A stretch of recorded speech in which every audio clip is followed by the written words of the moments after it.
Morning class eight शुरुआत करते हैं अपने नेक्स्ट चैप्टर की। उससे पहले आपको समझाते हैं कुछ चीज़ें बेटा रेक्टेंगल के बारे में। A quadrilateral is a rectangle. Quadrilateral क्या एक रेक्टेंगल है। If all its angle are equal and measure 90 degree, उसके सारे के सारे एंगल 90 डिग्री के मेजर हों तो उसे कहते हैं हम लोग rectangle. In other word parallelogram A B C D is a rectangle. एक पैरेललोग्राम है ए बी सी डी जो रेक्टेंगल है। If and only if any one of the following condition is satisfy, कोई ना कोई एक कंडीशन सेटिस्फाई हो जाए। Just like this, any one of its angle is right angle, कोई भी एक एंगल राइट एंगल का हो जाए। The diagonal are equal, diagonal जो है वो इक्वल हो, a c is equal to b d के बराबर हो, तो वो कंडीशन में क्या होगा, ये रेक्टेंगल होगा। रोम्बस पे यहाँ से डेफिनेशन लिखोगे, ये फिगर बनाओगे, ठीक है, ये कंडीशन लिखोगे। Rhombus a parallelogram which a pair of adjacent side is equal to called rhombus। Adjacent side की जो पेयर होंगी वो इक्वल होंगी। डी बी सी ए के बराबर होगी, ए बी जो है वो सी डी के बराबर होगी। Clear. In other word parallelogram A B C D is a rhombus if and only if one pair of the following condition satisfy, कोई एक कंडीशन है a pair of adjacent side आएगी equal, pair जो है वो adjacent side की equal हो। Diagonal bisect each other, diagonal जब बाइसेक्ट करें तो वो 90 डिग्री पे बाइसेक्ट करें। किस डिग्री पे 90 बाइसेक्ट करें, 90 डिग्री पे। क्लियर हो गया। और जो डायगोनल हो वो बराबर हो, ओ से लेके सी तक की दूरी, ओ से लेके बी तक की दूरी बराबर, ओ से लेके डी तक की दूरी, ओ से लेके ए तक की दूरी बराबर। Clear.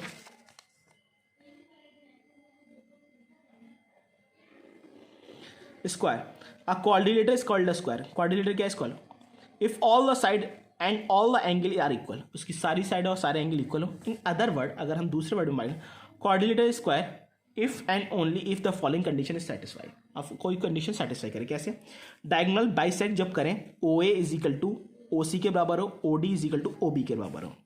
All pair of adjacent side A B B D, ठीक है, जो एडजेसेंट साइड पेयर हो वो इक्वल हो, ए बी बी डी। ठीक है, क्लियर हो गया। ETC both the diagonal are equal, AC और BD जो है वो डायगोनल इक्वल होना चाहिए। Diagonal intersect each other at right angle, diagonal जो वो करे इंटरसेक्ट करे right angle that is 90 degree पे बाइसेक्ट करें। क्लियर। ये कुछ कंडीशंस थी जो आपको बता दी। बेटा चलते हैं पहले, explain how is the square. Square किस तरीके का होता है, आइए आप खुद करोगे होमवर्क में, मैंने आपको बता दी सारी चीज़ें पहले ही दे देते हैं। Question number 2, for each of the following statement state whether the statement true और फॉल्स। आपको ये बताना है ये ट्रू है या फॉल्स है। Every parallelogram is a square, क्या सारे पैरेललोग्राम स्क्वायर हो सकते हैं, फॉल्स, कभी नहीं हो सकता। Every rhombus is a parallelogram, क्या सारे के सारे रोम्बस पैरेललोग्राम हो सकते हैं, yes true. Every square is a rhombus, सारे के सारे स्क्वायर रोम्बस हो सकते हैं, yes true. Every parallelogram is a rhombus, सारे के सारे पैरेललोग्राम रोम्बस हो सकते हैं या नहीं हो सकते, ये बताना है आपको, तो बेटा नहीं हो सकते। ठीक है। Every parallelogram is a rectangle, सारे के सारे पैरेललोग्राम रेक्टेंगल हो सकते हैं, नहीं हो सकते। Next, every square is a rectangle, सारे के सारे स्क्वायर रेक्टेंगल हो सकते हैं, yes true. Every rectangle is a square, every rectangle जो है वो स्क्वायर हो सकता है, हमेशा नहीं हो सकता। उसके बाद बेटा every rectangle is a parallelogram, क्या सारे के सारे रेक्टेंगल पैरेललोग्राम हो सकते हैं, yes true. Every rhombus is a square, every rhombus क्या होगा, स्क्वायर होगा, या सही है गलत है, गलत है, कोई भी रोम्बस स्क्वायर नहीं हो सकता। एवरी का मतलब बेटा कोई तो हो सकता है, लेकिन एवरी का मतलब सबके सब। Every square is a parallelogram, सारे के सारे स्क्वायर पैरेललोग्राम होते हैं, ठीक true. Question number 3, in a rectangle kite diagonal kit IT, diagonal है, एक रेक्टेंगल है काइट,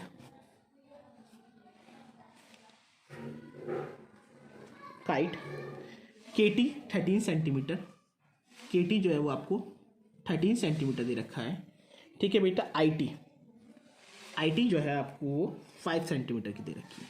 जब IT 5 सेंटीमीटर तो ऑटोमेटिकली क्या हो जाएगा, IT 5 है तो KE भी कितनी हो जाएगी बेटा, 5 की हो जाएगी, क्योंकि सेम साइड होती है रेक्टेंगल की। आइए डायगोनल KT डायगोनल जो 13 का है, तो IE डायगोनल कितना हो जाएगा, KT इज इक्वल टू 13, और यही बराबर हो जाएगा इसके IE के डायगोनल के बराबर हो जाएगा। क्लियर। अब आपको क्या निकालना है, KI निकालना है। ठीक है बेटा। फाइंड क्या क्या करना है आपको, के आई निकालना है, के ई निकालना है आपको, और आपको ई टी निकालना है। क्या निकालना है? E T. के ई आपको मैं बता चुका, ये हो गया क्योंकि opposite side of rectangle, opposite side rectangle की पहले निकल चुका हमारा। ई टी मतलब ये वाली साइड, ये निकाल लूँगा तो ये वाली साइड।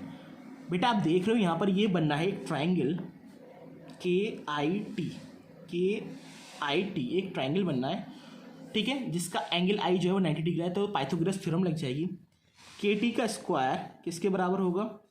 के आई के स्क्वायर के बराबर प्लस आई टी के स्क्वायर के बराबर।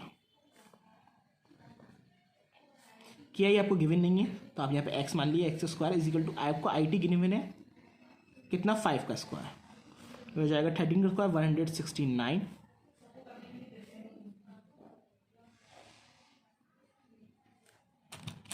माइनस कर लीजिए 169 माइनस 25 144 कितना बचा?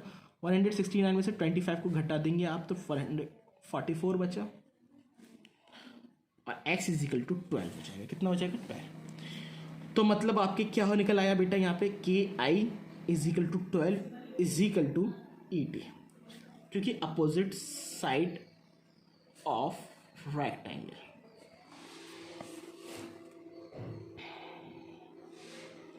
If the diagonal of rhombus 10 and 14 find the length of the side of the rhombus. आपको क्या निकालना है? साइड ऑफ रोम्बस निकालना है। क्वेश्चन नंबर 4, एक रोम्बस है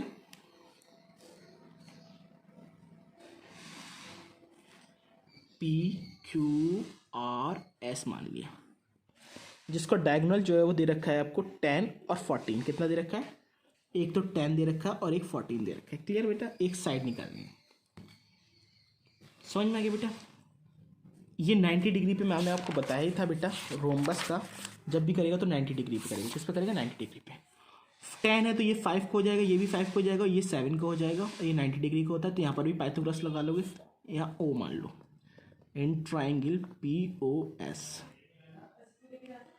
पी एस का स्क्वायर किसके बराबर हो जाएगा? पी ओ के स्क्वायर के प्लस ओ एस के स्क्वायर के बराबर हो जाएगा। यहाँ पे 5 का स्क्वायर प्लस 5 का 25 सब कुछ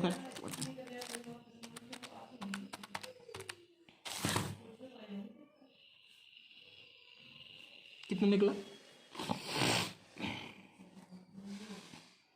P S is equal to हो जाएगा 74 अंडर रूट का।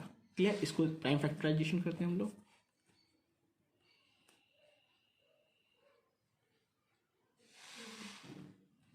टू 3 से 6, 2 7 से 14। ठीक है, ये जा नहीं सकता तो ये प्राइम फैक्टराइजेशन नहीं हो पाएगा बेटा। तो अंडर रूट 74 इसका आंसर हो गया। क्लियर?